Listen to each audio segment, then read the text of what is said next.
Hello guys, so this is Suhail. Welcome to tech waves. So మామూలుగా మీరు mobile phone కొనడానికి వెళ్ళినప్పుడు ఆఫ్లైన్ స్టోర్స్ కి కానీ ఆన్లైన్ వెబ్సైట్స్ కానీ విజిట్ అయినప్పుడు ఫస్ట్ వాళ్ళకి హైలైట్ చేసేది వచ్చేసి ప్రాసెసర్. అసలు ప్రాసెసర్ అంటే ఏంటి? మొబైల్ కొనేటప్పుడు ఎలాంటి జాగ్రత్తలు తీసుకోవాలి? ఈ ప్రాసెసర్ విషయంలో నెగ్లెక్ట్ చేశారంటే దీని వల్ల మీరు కాన్సిక్వెన్సెస్ చాలా ఫేస్ చేయాల్సి వస్తుంది. So what is men by processor? First మనం తెలుసుకుందాం. Let's go. So first processor అంటే ఎస్ఓసి కూడా అనొచ్చు, అంటే సిస్టమ్ ఆఫ్ చిప్స్. అంటే ఈ ప్రాసెసర్ ఒక ఫోన్ మొత్తాన్ని హ్యాండిల్ చేస్తుంది అనమాట. మనం దాన్ని బ్రెయిన్ అని పిలవచ్చు, ఫోన్ యొక్క బ్రెయిన్. సో ఈ ప్రాసెసర్ లో సిపియూస్ ఉంటాయి, జిపియూ ఉంటది, న్యూరల్ ఇంజిన్ ఉంటది. ఇవన్నీ మన ఫోన్ మొబైల్ సిగ్నల్స్ గురించి అండ్ మన ఫోన్ పర్ఫార్మెన్స్, కెమెరా మొత్తం ఈ ప్రాసెసర్ అనేది హ్యాండిల్ చేస్తుంది. ఇది వచ్చేసి మనకి బడ్జెట్ రేంజ్ లో నుంచి హై ఎండ్ లెవెల్ వరకు చాలా ప్రాసెసర్స్ అనేది దొరుకుతాయి. ఫర్ ఎగ్జాంపుల్ 10,000 నుంచి 20,000 అప్పుడు 7 సిరీస్ మీడియా టెక్ లో అండ్ స్నాప్ డ్రాగన్ లో అండ్ 30,000 దాకా వచ్చేసి 8S Gen 4 అనేసి ఐకోనియో ఫోన్స్ లో చూస్తుంటాం. సో ఇలాగా చాలా చాలా చాలా ప్రాసెసర్స్ అనేది దొరుకుతుంటాయి. సో ఫస్ట్ ఆఫ్ ఆల్ అసలు ఈ ప్రాసెసర్ ని ఎలా చూస్ చేసుకోవాలి, మన యూజర్స్ తగ్గట అనేది మనం ఈరోజు తెలుసుకుందాం. సో ఫర్ ఎగ్జాంపుల్ మనం ఆఫ్లైన్ స్టోర్ కి వెళ్తాం. వెళ్ళినప్పుడు నేను చాలా చోట్ల వెళ్ళాను ఆఫ్లైన్ స్టోర్స్ కి. మా ఊర్లో కావచ్చు, బెంగళూరు అలా విజిట్ అయినప్పుడు.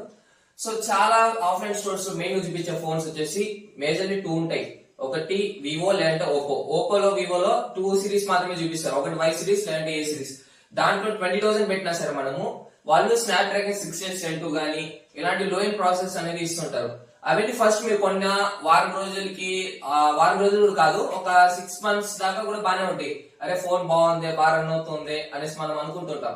కాకపోతే ఆఫ్టర్ 6 months దాని అసలు కథ బయటపడుతుంది. అసలు మన ఫోన్ ని అసలు మనం యూజ్ కూడా చేయలేము. చాలా దారుణంగా ఉంటది. సో మనం దాని కెమెరాస్ పర్ఫార్మెన్స్ అనేది తగ్గిపోద్ది, కెమెరా క్వాలిటీ తగ్గిపోద్ది, ఛార్జింగ్ స్పీడ్ ఇవన్నీ తగ్గిపోతాయి. అండ్ మీరు ఫోన్ యూజ్ చేసినప్పుడు యూఐ లాగ్ అవ్వడం కానీ, యూట్యూబ్ ఇలాంటి చిన్న చిన్న సాఫ్ట్వేర్స్ లాగ్ అవ్వడం కానీ అవుతుంటాయి. సో మీరు ఫోన్ చూస్ చేసుకోవడం వల్ల, మీరు ఫోన్ చూస్ చేసుకునే ముందు మీరు 1-10 సార్లు చూసుకోండి. నేను ఇప్పుడు చెప్తాను ఎలా ప్రాసెస్ అనేది చూస్ చేసుకోవాలి మీ యూజర్స్ తగ్గట్టుగా అనేసి. సో దాని ప్రకారంగా మీరు చూస్ చేసుకోవచ్చు. So first of all process choose చేసుకునే విధానం ఏంటంటే, మీ యూజర్స్ ఏంటో ఫస్ట్ మీరు తెలుసుకోండి. అసలు మీ యూజర్స్ మీ ఫోన్ ఎందుకు వాడతారు, ఫోన్ ఎందుకు కొనాలనుకుంటున్నారు, అది మెయిన్ థింగ్ అనమాట.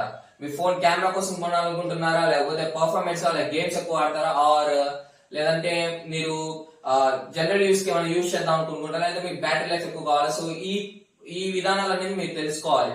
ఇవన్నీ తెలుసుకున్న తర్వాత మార్కెట్ లో minimum 20K to 15K to 20K to పెట్టుకోవాలి మీరు బడ్జెట్. ఎందుకంటే ముందు పాస్ట్ లో చూసినట్టయితే 2019 లో కానీ 2020 లో కానీ మీరు 15K నుంచి 10K నుంచి 15K పెట్టుకున్నా సరే చాలా మంచి ఫోన్స్ వచ్చేటివి.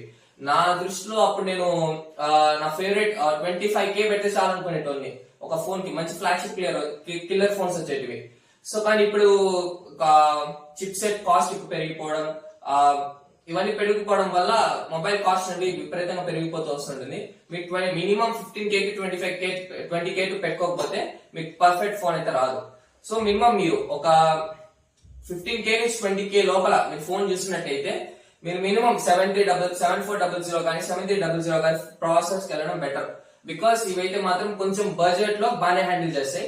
సో నాకైతే పర్సనల్ గా snap dragon 7S Gen 3, 7S Gen 2 కూడా వెళ్ళొచ్చు. ఇవైతే మీకు ఎలా చెప్పాలి, మోటరోలా ఫోన్స్ లో దొరుకుతుంటాయి. నా ఫోన్ వచ్చేసి పాస్ట్ లో వచ్చేసి మోటరోలా X50 ఫ్యూషన్. సో దాని రివ్యూ కూడా నేను డెడికేటెడ్ గా ప్లాన్ చేస్తాను. ఎందుకంటే మోటరోలా ఫోన్స్ అనేవి ప్రతి బడ్జెట్ లో ఉంటాయి. 10 to 15K లో, 15K to 20K లో ఉంటాయి. సో మీకు 20 to 25K లో కూడా ఉంటాయి, 25 to 30K లో కూడా ఉంటాయి. సో మీరు మాత్రం వాటి నుంచి ఆఫర్స్ ని చూసుకొని ఓవర్ ఎక్సైటెడ్ అయిపోయి కొనుక్కుంటూ ఉంటారు. సో నా మాత్రం మోటరోలా ఫోన్ లో చాలా దారుణంగా ఎక్స్పీరియన్స్ చేస్తాను నేనైతే. సో అవన్నీ మీకు ఒక డెడికేటెడ్ రివ్యూ లాగా తీసుకొస్తాను. మోటరోలా ఫోన్స్ లో అసలు వాళ్ళ సర్వీస్ ఎలా ఉంటుంది, వాళ్ళ యూఐ ఎక్స్పీరియన్స్ ఎలా ఉంటుంది, ఆ ఫోన్ వాడుతుంటే ఎలా ఉంటుంది అనేసి. So coming that side, first process మీరు గేమింగ్ ప్రకారంగా అంటే పర్ఫెక్ట్ ప్రాసెస్ కలపడం బెటర్. ఫర్ ఎగ్జాంపుల్ మీరు చూసినట్టయితే 20K లో అయితే పోకో X7 Pro అనేది వస్తుంది. సో అదైతే అంత బాగానే ఉంటుంది. మీరు 20K బడ్జెట్ లో బాగా ఎక్స్పీరియన్స్ చేయొచ్చు. కొంచెం బడ్జెట్ ఎక్స్టెండ్ చేసుకుని 8S Gen 3 కానీ ఇలాగ వెళ్ళారంటే లైక్ ఐకోనియో 10R ఇవైతే మాత్రం చాలా బాగుంటాయి. మీరు కెమెరా పర్ఫార్మెన్స్ చూసుకుంటే లైక్ వివో T4 Pro కానీ ఇలాంటి వాటిలో వెళ్ళారంటే మీకు కొంచెం బాగుంటది. ఈవెన్ మోటరోలా కూడా తీసుకోవచ్చు, మోటరోలా కెమెరాస్ కూడా బాగుంటాయి. సో ఇలా ఉంటాయి అన్నమాట. 30K లో ఐకోనియో 10 కావచ్చు ఇలాగా. సో మీరు మీ యూజర్స్ తగ్గట్టుగా మీరు ప్రాసెస్ అనేవి చూస్ చేసుకుంటా ఉంటే మీకు చాలా చాలా చాలా బెనిఫిట్ అవుతుంది. ఒక 2 to 3 ఇయర్స్ దాకా మీరు హ్యాపీగా ఫోన్ యూజ్ చేసుకోవచ్చు. సో అదన్నమాట విషయం. So this is video and నేను స్టూడెంట్ ని, సో ఏదో కొంచెం మంచిగా చేద్దాం అనుకునేసి యూట్యూబ్ లో నుంచి వీడియో స్టార్ట్ చేశాను. నాకు చాలా డ్రీమ్స్ ఉన్నాయి. సో అవన్నీ సాధించాలంటే దీని ద్వారానే నాకు ఇదే నాకు ఆప్షన్ యూట్యూబ్ లో. So please support me and subscribe చేసుకోండి ఛానల్ ని, సబ్స్క్రైబ్ చేసుకోండి, లైక్ కూడా చేసుకోండి. అండ్ నేను మళ్ళీ వచ్చే వీడియోతో కలుస్తాను మీ అందరికి.